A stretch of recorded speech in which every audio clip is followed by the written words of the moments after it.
রহস্যের সমাধানে এবার ময়দানে নেমেছেন রাজা রায়চৌধুরী ওরফে কাকা বাবু। কাকা বাবুর এবারের গল্প বা গন্তব্য হাম্পি, আর সেখানে এবার বিজয়নগরে হীরের সন্ধান চালাবেন কাকা বাবু প্রসেনজিৎ।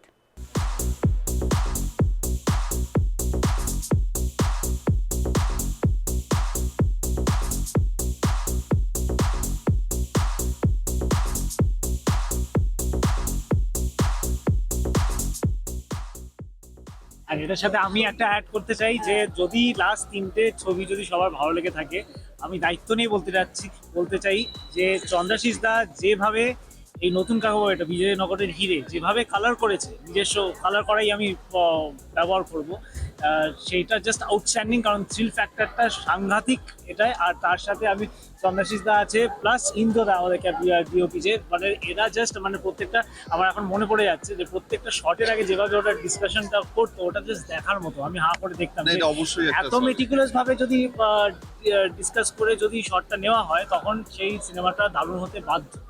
না, ভয় বলতে এটা গুরু দায়িত্ব। মানে সৃজিত দা এর আগে 3টে কাকাবাবু বানিয়েছেন। তারপর যখন বোম্বাদা আমার কথাটি বললেন যে তোকে কাকাবাবু বানাতে হবে, তুই বানাতে চাস, আমার উত্তর এক কথায় হ্যাঁ ছিল। কারণ প্রথমত এটা এত ভালো একটা ফ্র্যাঞ্চাইজি, তার সাথে বাচ্চাদের ছবি এবং তার সাথে বোম্বাদা, এই পুরোটা মিলিয়ে এই গুরু দায়িত্বটার মধ্যে একটা ভয় তো অবশ্যই ছিল প্রথম, কিন্তু আস্তে আস্তে ওই যে বললাম, কাজটা করতে করতে যখন নিজস্বতা ঢুকতে শুরু করেছে কাজটার মধ্যে, তখন কাজটাকে আমি অন করতে শুরু করেছি। এবং এখন আমি খুবই আনন্দিত আমি এরকম একটা ছবির পার্ট হতে পেরেছি। এবং আমাদের তো কাজ এখন শেষ, বাকিটা আর কিছুদিন, আর 5 দিন বাকি, দর্শকটা বলবো। এটা একটা টিম ওয়ার্ক, এবং আমরা এখানে এই কজন আছি এবং আমরা এই ছবির কথা বলছি। ছবির পেছনে অনেক মানুষ জড়িত। তো আমাদের সাউন্ডের আদিপ অনিন্দিত আছে, ইন্দ্রদা আছে, ইন্দ্রনাথ মারিক ক্যামেরাম্যান, ডিওপি, আনন্দ আড্ডু আছেন প্রোডাকশন ডিজাইনার। এরা সবাই আজকে উপস্থিত না থাকলেও কিন্তু এদের মানে মাথা, এদের শরীর ছাড়া এই কাজটা হতো না। একদম এতটা মেহনতের সাথে সবাই এই ছবিটাকে গড়ে তুলেছে, সেটা আমরা অ্যাজ এ টিম খুবই আনন্দিত। আমরা একসাথে এই ছবিটা কোথা থেকে কোথায় আনতে পেরেছি সেটা আমরা বুঝতে পারছি। আমি একটু আগে যেটা বলছিলাম যে উই আর ভেরি এক্সাইটেড, কারণ আমাদের বোধহয় লাস্ট দুজনের আমরা প্রচুর ছবি করেছি। যেটা আমি বারবার তোমাদের ইন্টারভিউতে বলি যে এখন দুজন নায়ক নিয়ে কাজ করা যায় না। আর আমার মনে আছে ঘর সংসার বোধহয় একটা ছবি যেখানে রঞ্জিত দা, দীপক দাও ছিলেন, তাপসও ছিল, আমি ছিলাম, 50 সপ্তাহ ধরে চলেছিল। এরকম প্রচুর ছবি আমরা একসাথে কাজ করেছি, কিন্তু আমাদের ওই গানটা এখনো ভাইরাল, আমরা কাজ করি বন্ধু আপনজন গানটা, আমরা এখনো ছেলে মেয়েরা ওই গানটায় নাচ করে এবং হিউজ ভাইরাল সং ওই আজকাল রিলসে যেরকম হয়। তো আমার কাছে এটা অফকোর্স, মানে আমার কাছে বলবো না, আমি বলছি যে আমাদের বিজয়নগরের হিরের এন্টার টিমের কাছে it was like first choice and only choice. কারণ এই চরিত্রটা বিশ্বাসযোগ্য করার জন্য কাকা বাবুর মেন্টর, এই মানুষটাকে আনার জন্য এখানে আর কোনো অপশন নেই। আর দীপক দাকে গিয়ে আমরা যখন বলেছি, তখন he was been always very sweet, and আমাকে 1 মিনিট আমাদেরকে সময় নিয়ে বলেছে ঠিক আছে আমি করছি, আমাকে স্ক্রিপ্টটা পাঠা, ডিরেক্টরটাকে পাঠা, আমি কথা বলছি।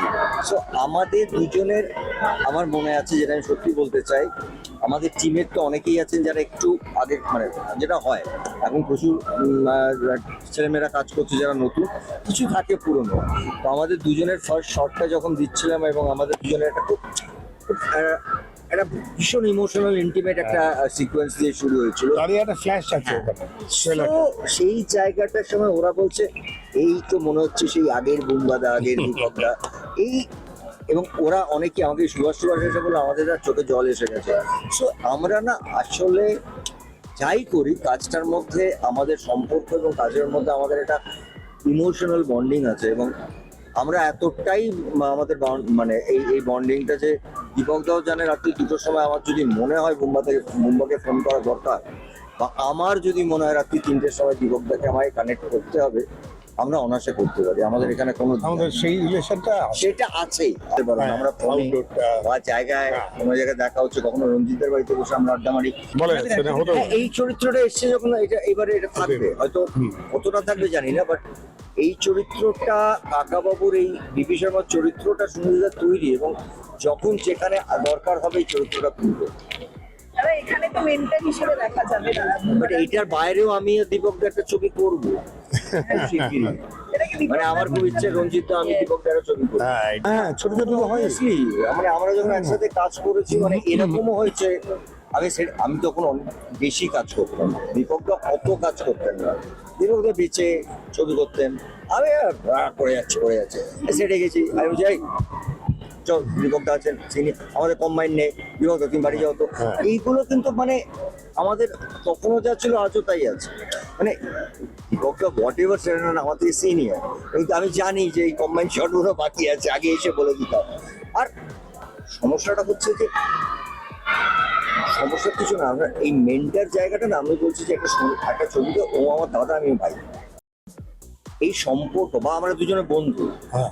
এই সম্পর্কটা যদি অফ স্ক্রিনে না থাকে না তাহলে ক্যামেরায় ওটা ধরা পড়ে। এরকমই ছিল আগে, সেটাই আছে আমাদের। আর ইন্টারেস্টিং পার্ট হচ্ছে যে যদি সেটা না থাকে তাহলে চাকরিজীবীদের সঙ্গে আর ব্যবসায়ীদের সঙ্গে ডিফারেন্সটা কি হবে? ইমোশনাল আমরা গ্রুপ, যেটা আমরা যেভাবে থাকি, আমরা ইমোশনাল অ্যাটাচমেন্ট না হলে তো আর্টিস্ট হওয়া যাবে না। কাজে আমরা সেইভাবে থাকি, আউটডোরে emotionally যাওয়াটা একটু জড়িয়ে। মজা করতে করতে গেছি। তুমি আমার দীপক দা আমার গাড়িতে বসে মোটামুটি গল্প একটা ফুল স্ক্রিপ্ট শুনে, পুরো স্ক্রিপশন সো লাইক গল্প করতে। এটাই আমরা করতাম, মানে কথা বলা মানে আমাদের আগে সিনেমা নিয়েই আলোচনা হতো, গল্প নিয়ে আলোচনা হতো, স্ক্রিপ্ট নিয়ে আলোচনা হতো। That's it. দাদা কতদিন পরে এতক্ষণ সময় একসঙ্গে কাটালে? না, আর সময় তো আমরা কাটে রঞ্জিত দার বাড়ি গেলাম, কথা বললাম, এগুলো তো হয়। আমাদের